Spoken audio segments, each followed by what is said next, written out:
Chapter 12. A Barren Land. We had started under a sky overcast but calm. There was no fear of heat, none of disastrous rain. It was just the weather for tourists. The pleasure of riding on horseback over an unknown country made me easy to be pleased at our first start.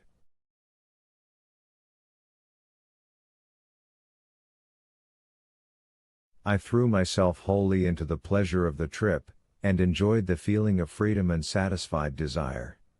I was beginning to take a real share in the enterprise.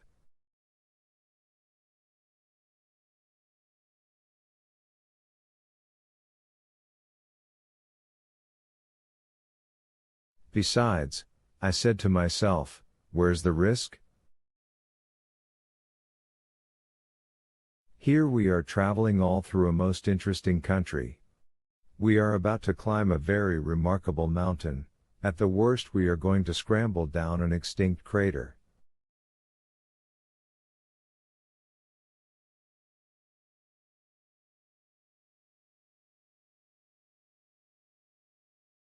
It is evident that Saknussemm did nothing more than this. As for a passage leading to the center of the globe, it is mere rubbish. Perfectly impossible.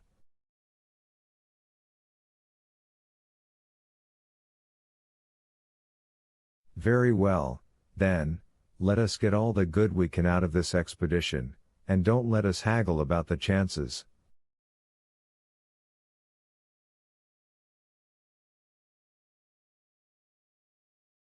This reasoning having settled my mind, we got out of Reykjavik. Hans moved steadily on, keeping ahead of us at an even, smooth, and rapid pace. The baggage horses followed him without giving any trouble.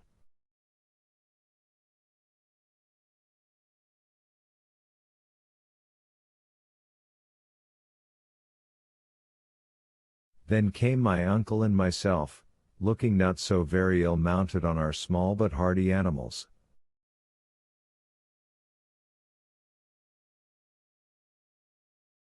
Iceland is one of the largest islands in Europe.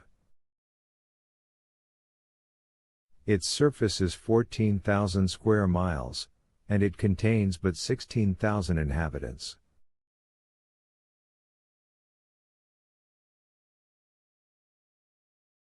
Geographers have divided it into 4 quarters, and we were crossing diagonally the southwest quarter, called the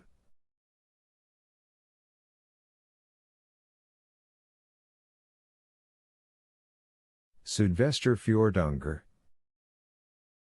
On leaving Reykjavik, Hans took us by the seashore. We passed lean pastures which were trying very hard, but in vain, to look green.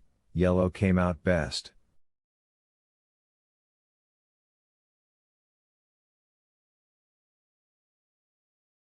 The rugged peaks of the trachyte rocks presented faint outlines on the eastern horizon, at times a few patches of snow, concentrating the vague light, glittered upon the slopes of the distant mountains. Certain peaks, boldly uprising, passed through the gray clouds, and reappeared above the moving mists, like breakers emerging in the heavens.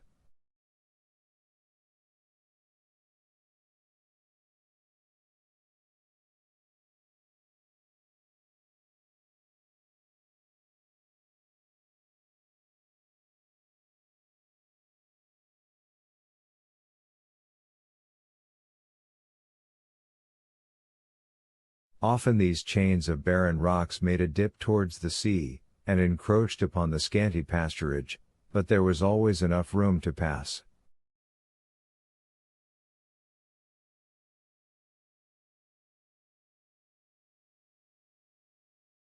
Besides, our horses instinctively chose the easiest places without ever slackening their pace.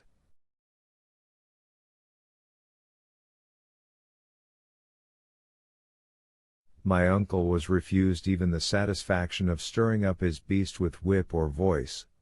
He had no excuse for being impatient.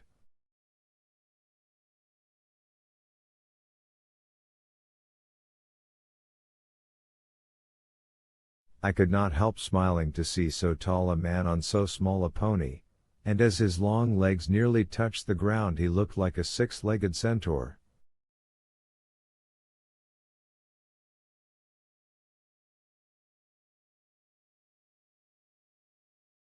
Good horse. Good horse. He kept saying. You will see, Axel, that there is no more sagacious animal than the Icelandic horse.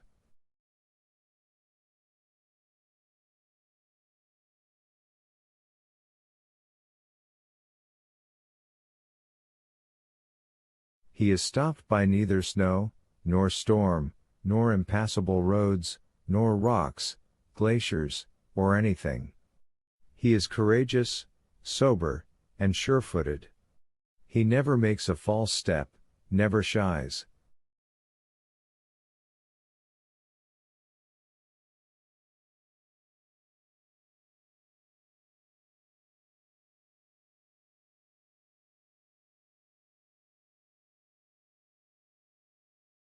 If there is a river or fjord to cross, and we shall meet with many, you will see him plunge in at once, just as if he were amphibious, and gain the opposite bank.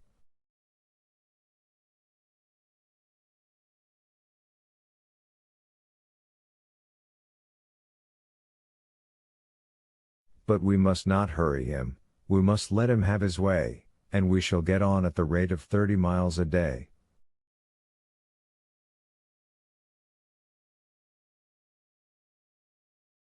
We may, but how about our guide? Oh, never mind him. People like him get over the ground without a thought. There is so little action in this man that he will never get tired, and besides, if he wants it, he shall have my horse. I shall get cramped if I don't have a little action.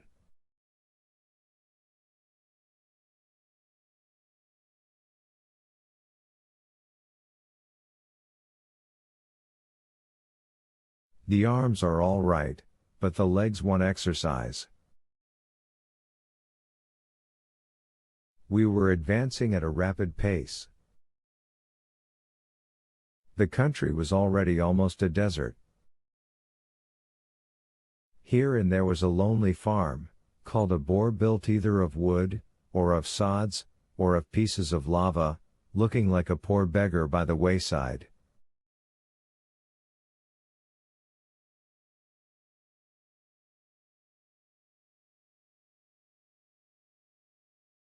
These ruinous huts seemed to solicit charity from passers-by, and on very small provocation we should have given alms for the relief of the poor inmates.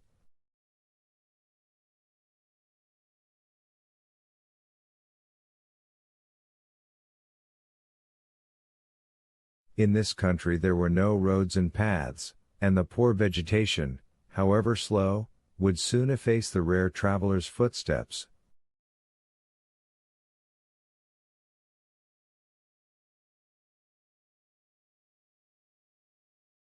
Yet this part of the province, at a very small distance from the capital, is reckoned among the inhabited and cultivated portions of Iceland.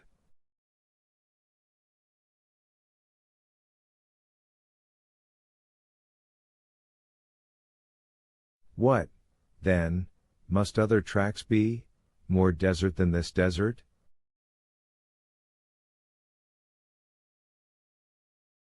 In the first half-mile we had not seen one farmer standing before his cabin door, nor one shepherd tending a flock less wild than himself, nothing but a few cows and sheep left to themselves.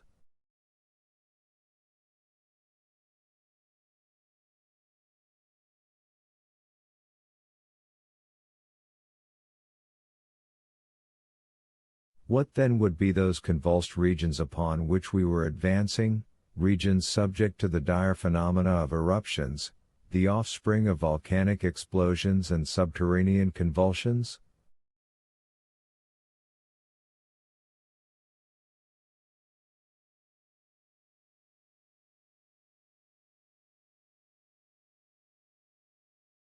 We were to know them before long, but on consulting Olsen's map, I saw that they would be avoided by winding along the seashore.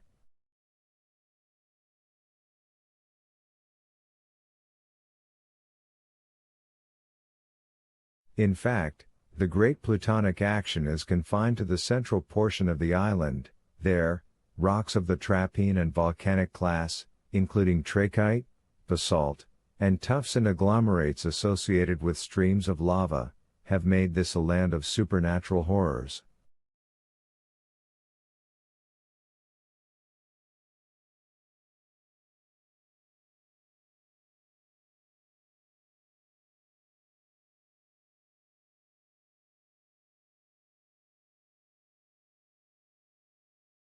I had no idea of the spectacle which was awaiting us in the peninsula of Snaefell, where these ruins of a fiery nature have formed a frightful chaos.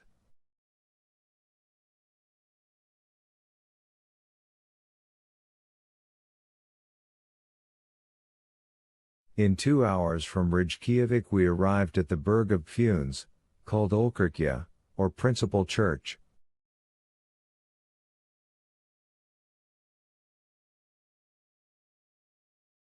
There was nothing remarkable here but a few houses, scarcely enough for a German hamlet.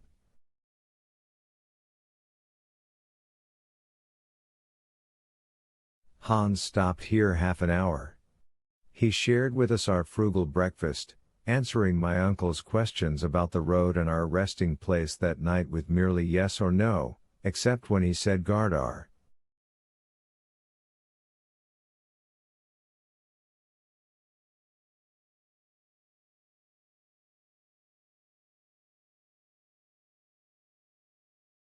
I consulted the map to see where Gardar was.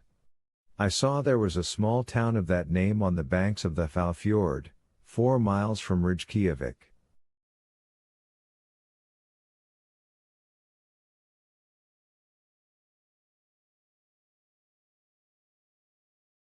I showed it to my uncle. 4 miles only, he exclaimed, 4 miles out of 28.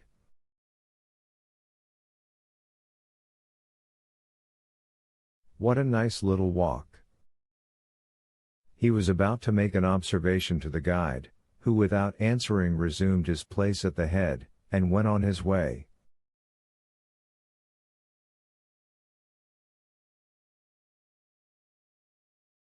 Three hours later, still treading on the colorless grass of the pasture land, we had to work round the Kola Fjord, a longer way but an easier one than across that inlet.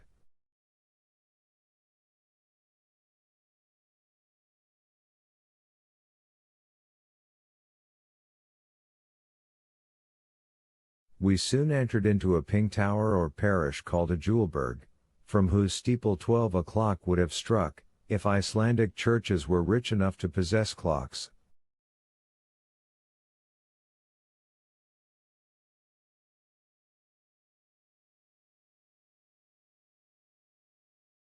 But they are like the parishioners who have no watches and do without.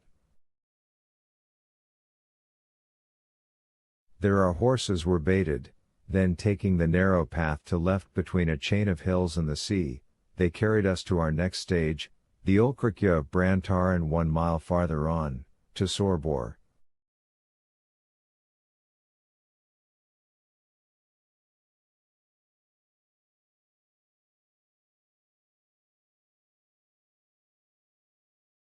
Annexia, a chapel of ease built on the south shore of the Hvalfjord. It was now 4 o'clock, and we had gone 4 Icelandic miles, or 24 English miles.